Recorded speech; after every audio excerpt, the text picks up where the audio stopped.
तप करते हुए, साधना करते हुए जिंदगी जी रहा है, लेकिन भिक्षा मांगने गया तो भिक्षा मांग करके जो मिला खा लिया, जिंदगी में जो भी उसके पास प्राप्त है उसमें संतुष्ट हो गया, और संतुष्ट होकर के अपने दिन को व्यतीत कर रहा है। लेकिन किसी दिन उसको भोजन ना मिले तो फिर वो अपना शांत होकर बैठ जाए। सुनते ही रामकृष्ण परमहंस बोले कि ये तो कुत्ता भी करता है। जिस दिन रोटी मिल गई तो खुश हो गया, अपने में शांत होकर के बैठ गया, नहीं मिली तो चुप बैठा है बेचारा। अब इतना कड़वा शब्द बोल दिया तो शिष्य जो है वो बहुत ध्यान से सुनने लगा। उसने कहा, महाराज आप बताइए कि जिस दिन मिला तृप्त होकर बैठ गया, ये तो ठीक है, भोजन मिला है, मनचाही चीजें मिल गई। जिस दिन नहीं मिला चुप होकर बैठ गया,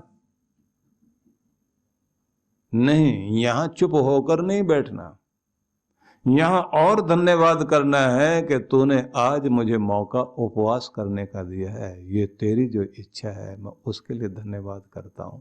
तू जो चाहता है वो ज्यादा अच्छा है, मैं जो सोचता हूं वो इतना अच्छा नहीं है। जब आदमी उस अवस्था में भी जिसमें आदमी नाराज होता है, नाराज होने की स्थिति में भी अगर धन्यवाद करना शुरू कर देता है, तब माना जाता है कि सच में वो भगवान का भक्त है, उसका ध्यान भगवान की तरफ चल पड़ा है। क्योंकि साधुता ने यह सिखा दिया है कि सांसारिक लोग तो वस्तुएं इकट्ठा करने में और उसी में सुखी और दुखी होने में लगे हुए हैं, लेकिन जो संसार से ऊपर उठ गया है, वस्तु मिले तो भी संतुष्ट है, ना मिले भी संतुष्ट है, लेकिन ना मिलने के बाद में और अधिक धन्यवादी बनकर भगवान के प्रति शिकायत ना करे, आनंद में रहे कि आज तेरी इच्छा ये है कि मैं उपवास करूं, आज मैं अपनी बर्दाश्त पर अपने आप को परीक्षण करूं।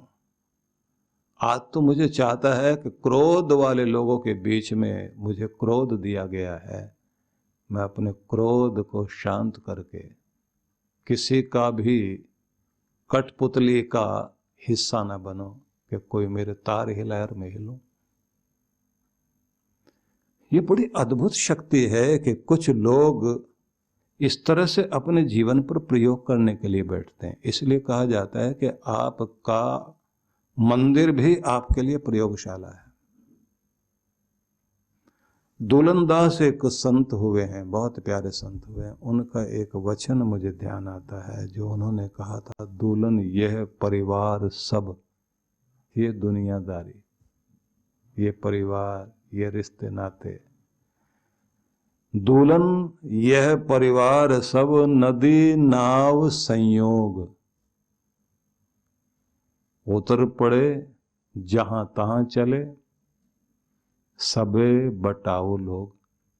अब बात क्या कही है, ये सारा संसार, ये परिवार, ये मित्र, ये नाते रिश्ते, ये सब लोग क्या हैं, नदी के पार जाना है तो नाव मिली, नाव में बैठे, पार उतरे, और जैसे पार उतरे फिर क्या हुआ,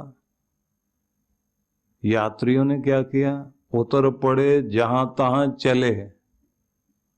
सब जहां तहां चल पड़े, उतर गए, नाव से उतरे और जहां तहां चले। मतलब यह है कि इस दुनिया में आप देखते हैं कि एक यात्रा में चलते चलते आपको संसार की नदी पार करनी थी तो एक परिवार आपको मिला, और उस परिवार के लोग जो है उस यात्रा को करते करते फिर उतर पड़ते हैं। कोई इधर चला, कोई उधर चला, कोई यहाँ गया, कोई वहाँ गया।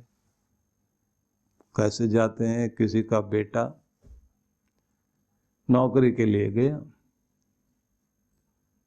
वहीं जाकर शादी की, वहीं जाकर बस गया। पहले तो फोन भी रोज आते थे, आजकल फोन भी नहीं आते। अब तो होली दिवाली में याद करता है, 2-3 साल के बाद कभी मिलने भी आ जाता है।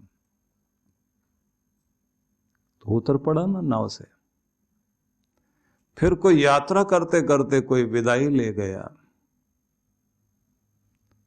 एक व्यक्ति से अनेक हुए थे और फिर बाद में सब अपनी अपनी जगह चले गए और वो अकेला वहीं खड़ा है। उतर पड़े जहां तहां चले, सबे बटाओ लोग, सभी यात्री लोग हैं इस दुनिया में, यात्रा पर ही आए हैं। तो यात्रा पर आए हैं तो ये ध्यान रख लेना, अकेले ही यात्रा शुरू की थी और आखिर में भी अकेली ही यात्रा होगी। और ये भी याद रखना, जब भी तुम दुख में होगे, कितनी भी भीड़ तुम्हारे साथ क्यों ना हो, लेकिन दुख तो अकेले ही अपना भोगना पड़ेगा। लेकिन जब तुम्हारे पास सुख आएगा तो उसमें हिस्सा लेने के लिए दुनिया साथ खड़ी हो जाएगी। किसी बड़े पद पर बैठ करके तो देखिए आप, कोई बड़ी सफलता तो प्राप्त करके देखिए, न जाने कितने कितने लोग रिश्तेदारी दिखाने के लिए आ जाते हैं। जिनके साथ आपका रिश्ता था नहीं, वो रिश्ता बताने लग जाते हैं। जो बहुत दूर थे कभी, वो भी आके कहते हैं हम तो आपके दूर के रिश्तेदार हैं। तो भाई फिर दूर क्यों नहीं रहते? दूर के हो तो दूर रहो, नहीं रिश्ता थोड़ा करीब का हो जाए। क्यों हो जाए? क्योंकि आज आप कुछ बन गए हैं, और जब आप कुछ बन के और खत्म हो जाते हैं, पद भी गया, प्रतिष्ठा गई, मान गया, धन गया, उसके बाद में जब लोग पूछते हैं वो तो तुम्हारा रिश्तेदार था, नहीं नहीं हमारा रिश्तेदार नहीं, हमारा तो बहुत दूर का रिश्ता था। यही है संसार। कब वो दूर का रिश्ता कर लेते हैं और कब दूर वाले रिश्ता जो है नजदीक का रिश्ता करने लग जाते हैं। ये नदी नाव संयोग, ये संसार की तो यात्रा ही ऐसी है। नदी में नाव मिले, नाव में लोग बैठे, आगे जाके उतरे और सब अपनी अपनी जगह चले। जब तक नौका में बैठे थे बातचीत बहुत बढ़िया थी, एक दूसरे के साथ हंस बोल रहे थे, सब लोग एक दूसरे का सहयोग कर रहे थे। भैया आराम से चलाना, नौका डूब वूब न जाए, ठीक ठाक से उधर पहुंच जाए। तो बड़ी सारी बातें होती हैं, सुख दुख में भी साथ दिखाई देते हैं, हंसते बोलते भी हैं, कहाँ से आए, कहाँ जा रहे, क्या करना है, क्या खरीदा है, क्या लेकर आए, और वहां जाओगे तो क्या लेकर आओगे, बड़ी बातें हो रही हैं। लेकिन नौका लगी किनारे पर तो उतर पड़े सब अपनी अपनी जगह। तो दुल्हन दास ने बड़ा अद्भुत नदी नाव संयोग का एक उदाहरण दिया, और बात बात में लोग साहित्य में भी प्रयोग करते हैं नदी नाव संयोग। इसलिए ये कहा जाता है कि आपको जब आध्यात्मिक दृष्टि से जीवन जीने लग जाते हैं तो आपका चिंतन चलता है, ज्ञान का भी, भक्ति का भी, कर्म का, करने योग्य क्या है दुनिया में आपके लिए, क्या करने के लिए आप आए हो। तो जो करने योग्य होता है तो फिर आप उसको महत्व देते हैं, और फिर आपकी जिंदगी में एक मिठास आनी शुरू होती है। तो सबसे पहले मैंने आपसे कहा कि पहली बात होगी, आसन पर बैठना शुरू होंगे आप तो आसनेन रजोहंती, आसन पर स्थिर हुए तो आपके अंदर शांति आनी शुरू हुई। दूसरा काम, प्राणायामेन पातकम, और जब प्राणायाम करने लग जाते हैं तो फिर पातक दूर होने लग जाते हैं। गिराने वाली चीजें, वो विचार जो आपके मन में बार बार आपको गलत तरफ खींचते थे, वो शांत होने लगते हैं। विकारम मानसम योगी प्रत्याहारेण सर्वदा, और जब आप प्रत्याहार करने लग जाते हैं, आसन, प्राणायाम, प्रत्याहार, धारणा, ध्यान, समाधि, ये एक क्रम बताया है अष्टांग योग का पतंजलि ऋषि ने। तो उसमें अगला क्रम जो आता है, आसन के बाद प्राणायाम आ गया, प्राणायाम के बाद जो है आपका प्रत्याहार। तो प्रत्याहार से क्या होता है और प्रत्याहार किसे कहते हैं? तो कहते हैं ये प्रत्याहार के द्वारा फिर व्यक्ति के मन में उठने वाले जितने भी विकार हैं उन सब को आप शांत करना सीखते हैं। पूछा गया कि प्राणायाम के बारे में तो समझ में आया, हर किसी को करने चाहिए ना कुछ प्राणायाम। आप ये ध्यान रख लीजिए कि शरीर को मजबूत करने के लिए आपको प्राणायाम की से भी ज्यादा सबसे पहले व्यायाम की जरूरत है। और व्यायाम भी आपको 3 तरह का करना चाहिए। पहला व्यायाम वो है कि जिसको आप कहेंगे कार्डियो एक्सरसाइज, जिसमें तेज दौड़ना, जंपिंग करना या कोई भी ऐसी हरकत आप करें, जॉगिंग वगैरह, जिससे हार्ट में आपके ब्लड का फ्लो तेजी से चले, पूरे नस नस के अंदर आपके जो है रक्त संचार अच्छी तरह से चलने लग जाए। वो एक क्रिया अपने शरीर में हृदय को और मस्तिष्क को शक्ति देने के लिए करनी चाहिए। दूसरी चीज मानी जाती है कि प्रत्येक व्यक्ति को अपने शरीर को लचीला बनाने के लिए आसन और स्ट्रेचिंग वगैरह जरूर करनी चाहिए। और कोई भी व्यायाम करने से पहले शरीर को आप धीरे धीरे गर्म जरूर करें, और उसके लिए भी सूक्ष्म व्यायाम करने की व्यवस्था है। तो वो पहले सूक्ष्म व्यायाम करें, फिर कार्डियो एक्सरसाइज करें, उसके बाद में आप आसन करें। तो ये हो गया शरीर को मजबूत करने का तरीका। उसी के बाद में फिर कहा जाता है कि फिर व्यक्ति को करने चाहिए प्राणायाम। तो व्यायाम से शरीर मजबूत होगा और प्राणायाम से आपका प्राण शक्ति प्रबल होगी, जीवनी शक्ति प्रबल होगी।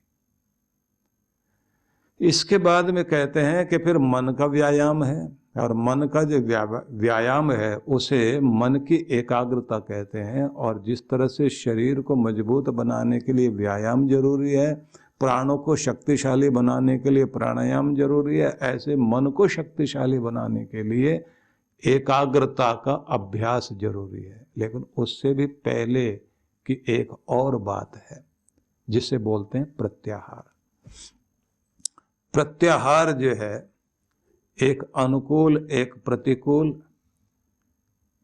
एक होगी क्रिया, एक होगी प्रतिक्रिया, एक हो गया आहार, एक हो गया प्रत्याहार।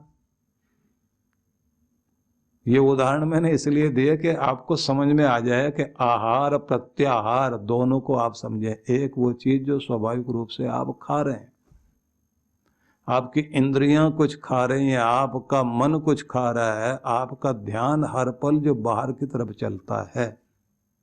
अब अपने कछुए के अंगों की तरह, जैसे कछुआ जो है खतरा देखते अपने अंगों को समेटकर अंदर कर लेता है, ऐसे ही प्रत्येक व्यक्ति को अपनी वृत्तियों को अंदर समेटना आना चाहिए। इसको थोड़ा सा और समझें, सरलता से समझाने की चेष्टा करता हूं। आपकी वृत्ति हर समय बहिर्मुखी वृत्ति है, बाहर की तरफ ध्यान ज्यादा जाता है। आपको कहा जाए थोड़ा आंखें बंद करके बैठिए, तो आप एक्सट्रोवर्ट तो बहुत है, इंट्रोवर्ट नहीं हो पाते, अपने अंदर नहीं झांक पाते, अपने अंदर शांत नहीं हो पाते। आपको खुश होने के लिए भी बाहर ध्यान रखना पड़ेगा। आपको कहा जाए अंदर खुश होकर के आप स्थिर होकर बैठिए, शांत होकर बैठिए, तो आदमी कहेगा पहले बाहर वाली शांति कराओ, मैं तो शांत हो जाऊं। ज्यादातर लोग यही कहते हैं, ये सब शांत हो तो मैं शांत हूं ना। सारे अशांत करने वाले बैठे हैं चारों तरफ, आप मुझे कहते हैं मैं शांत हूं। कोई मुझे भड़काए नहीं, कोई हंसाने वाला तो मैं खुश हूं, कोई कारण बाहर का मिले तो मैं खुश हूं। लेकिन यहां उल्टा हिसाब है कि बाहर का वातावरण वैसा ही रहेगा तो भी आप अपने अंदर खुश होइए, बाहर का वातावरण अशांत रहेगा तब भी आप अपना अभ्यास करिए भीतर शांत होने का। बाहर लोग आपको जलने जलाने वाले लोग ईर्ष्याग्रस्त कर देंगे, लेकिन आप अपने अंदर प्रेमपूर्ण होकर के बैठिए और अपनी हाथी की मस्त चाल से चलना सीख जाइए। यह अध्यात्म का वह रूप है जहां आप बाहर सबको ठीक करने में नहीं लगते, क्योंकि ज्यादातर लोगों की आदत वही होती है कि समुद्र के किनारे गए और बैठे हुए हैं वहां पर। किसी ने पूछा 2 घंटे हो गए, कर क्या रहे हो और आए क्यों यहां?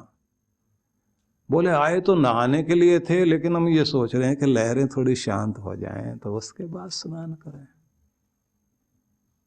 दूसरे आदमी ने कहा ये समुद्र है, इसकी लहरें शांत होने वाली नहीं है, अगर डुबकी लगानी है तो इन्हीं लहरों के साथ लगा सकते हो तो लगा लो, नहीं तो नहीं। ऐसे इंतजार करते रहने से सब ठीक ठाक होगा तो फिर कुछ काम करेंगे, वातावरण ठीक हो तो कुछ काम करेंगे, परिस्थितियां अनुकूल हो तो कुछ काम करेंगे, कुछ थोड़ा तो हमें सहारा मिले बाहर से तो कुछ काम करेंगे। जो इस तरह से बैठे रहते हैं वो जिंदगी में कभी कुछ नहीं कर सकते। और जिसने ये सोचा कि परिस्थितियां अपनी जगह रहेंगी, मुझे अपना काम करना है, वो आदमी काम करता है।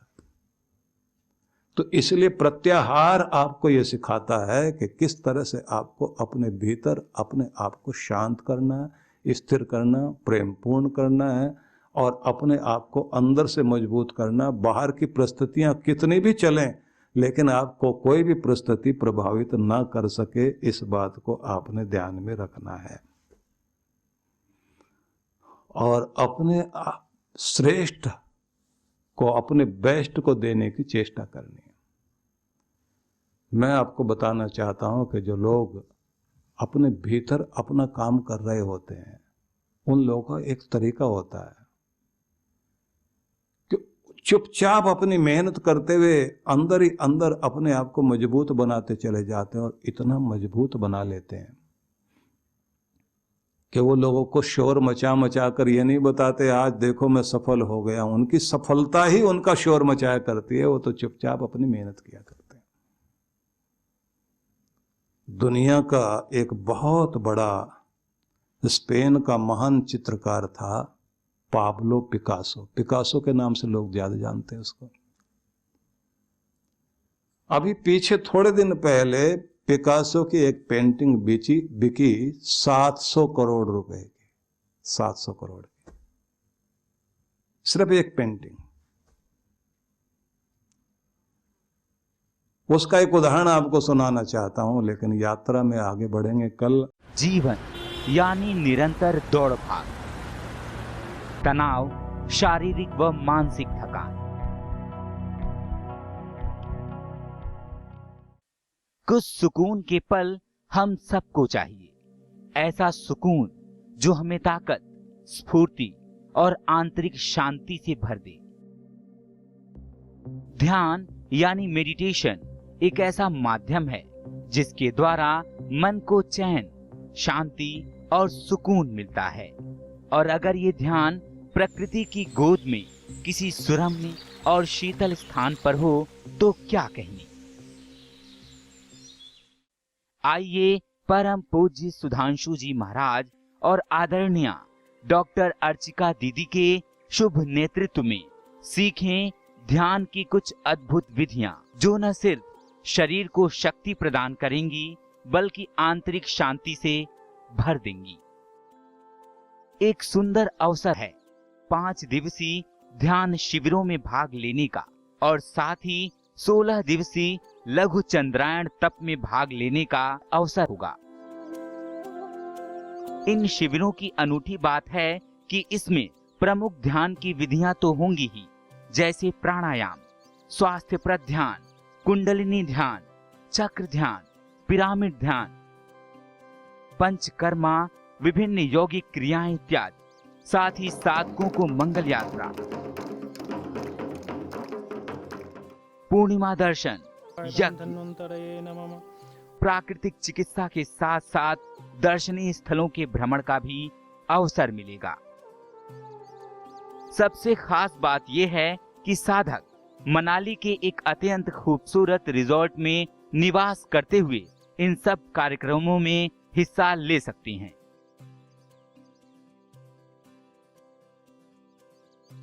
तो आइए परम पूज्य गुरुदेव और डॉक्टर अर्चिका दीदी के साथ मनाली चलें, पहाड़ों पर कुछ दिन बिताएं, ध्यान की विधियां सीखें और पाएं एक तनाव रहित मन, स्वस्थ तन, आत्मविश्वास और सबसे बढ़ के आंतरिक शांति और सुकून।